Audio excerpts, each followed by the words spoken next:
ગત તારીખ 29/10/2025ના રોજ રાજકોટ શહેરના મંગળા રોડ પર પ્રગતિ હોસ્પિટલ પાસે પેંડા ગેંગ અને મુર્ગા ગેંગ વચ્ચે સામસામે ફાયરિંગના બનાવ બનેલ હતો.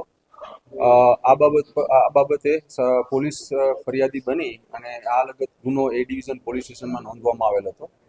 આ ગુનાની તપાસ એસઓજી રાજકોટ શહેર એસઓજી પીઆઈ SM જાડેજાના ચડાવી રહ્યા છે અને અત્યાર સુધીમાં આ ગુનામાં 36 આરોપીઓની ધરપકડ પણ કરવામાં આવેલ છે. માનનીય સીપી સર, માનનીય એડિશનલ સીપી સર તથા ડીસીપી ક્રાઇમ જગદીશ બાંગરવા સરે આ ગેંગના મુખ્ય સૂત્રધાર સમીર ઉર્ફે સંજલો જાવેદભાઈ જુણેજાને પકડવાની સૂચના કરેલ હોય, જેના અનુસંધાને રાજકોટ શહેર એસઓજી બ્રાન્ચ આ આરોપીઓને પકડવા માટે ટેકનિકલ સોર્સ તથા હ્યુમન ઇન્ટેલિજન્સની મદદથી સતત પ્રયત્નશીલ હતી. પણ આ આરોપી ખૂબ જ શાતિર હતો. તે આ અરાઉન્ડ 90 જેટલા દિવસોમાં 3 મહિના જેટલા દિવસોમાં સતત પોતાનો રહેઠાણ બદલતો હતો અને ફોનનો પણ ઉપયોગ નહીવત જ કરતો હતો.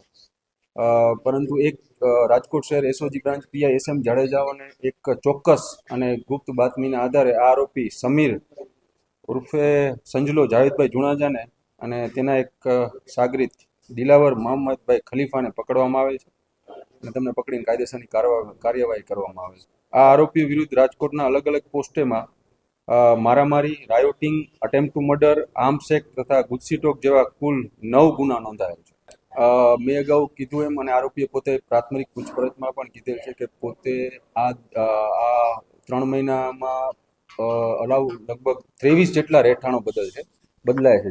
જેમાં છે રાજકોટ, મોરબી, યુપી, બિહાર, અમદાવાદ, દમણ, ધોરાજી, મુંબઈ, સાસણ, ઉદયપુર, તામિલનાડુ અને કડી ને ગોંડલ. આમ આ આરોપી સતત પોતાના રહેઠાણ બદલતો હતો અને આ ઉપરાંત રાજકોટમાં પણ 2 થી 3 વખત આવી ગયેલો હતો. પણ જ્યારે રાજકોટમાં આવતો ત્યારે પોલીસથી બચવા માટે પોતે મહિલાના વેશમાં અને બુરખો પહેરીને પોલીસથી બચવા માટે હતો. સાંજ સમાચાર ફેસબુક પેજને લાઇક કરો, વિડીયો શેર કરો અને વધુ વિગતવાર સમાચાર માટે sanssamachar.net વિઝિટ કરો.